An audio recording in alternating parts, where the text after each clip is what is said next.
Welcome back to Straight Facts by Dinar Investor. Good morning to all you amazing, wonderful people. Wanted to just do a quick video with you. This whole video is my opinion and should not be used for financial advice. Here's what I wanted to go over with you. I wanted to kind of dissect and break down kind of what Kuwait did, how Kuwait was positioned at the time at which they did their rate change, where Iraq is, and how Iraq is positioned for their rate change, okay? So let's get started. All right, with Kuwait, when they revalued, they did not have everything 100% positioned. They were still kind of in a little bit of disarray and upside down a little bit. They didn't have all their utilities turned back on. For example, when they changed the rate in Kuwait, they didn't even have all the electricity turned back on. They didn't have all the water turned back on. Okay, even when they did revalue the banks, this was in March 24th of 91. It was a Sunday. Kuwait didn't even have electricity 100% turned back on, and they didn't even have computers ready to go at the banks. The day they did the rate change, they were having to do paper transactions at the banks.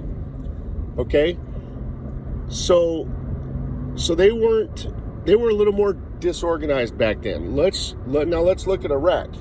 Okay, Iraq is dotting every I and crossing every T.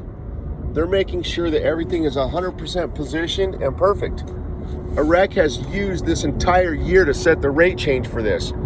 Iraq has, January through June, they were positioning the country of Iraq for the rate change, putting together all the trade agreements, reconstruction agreements.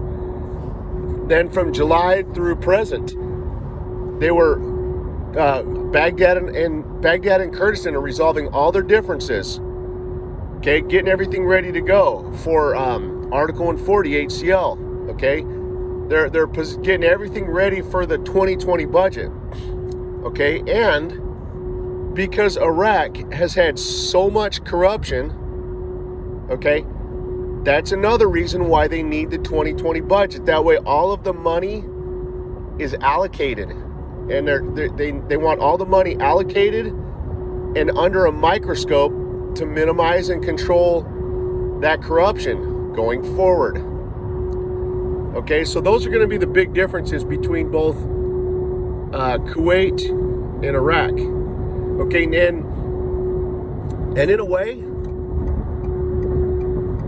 this is purely my opinion, nothing more. And I could be wrong at this, okay? But really, I'm just using common sense. What I'm looking at is Iraq has been setting the stage for it through this entire year up until present.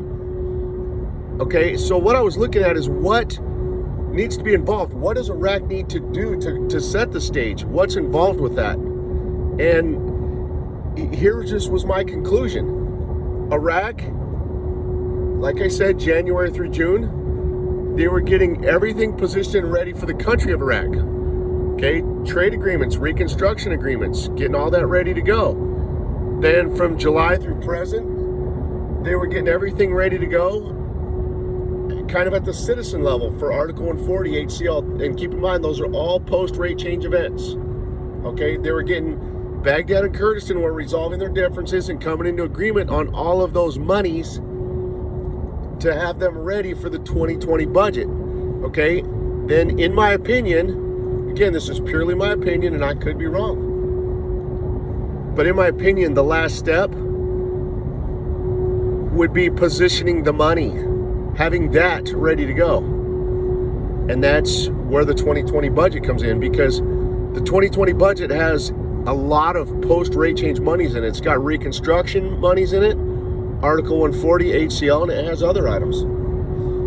So my point is, I'm of the opinion that the last step we are waiting for is for them to approve the 2020 budget, and then they'll be ready to change the rate afterwards. Okay, that's where I stand, guys. You guys have a great day. Take care.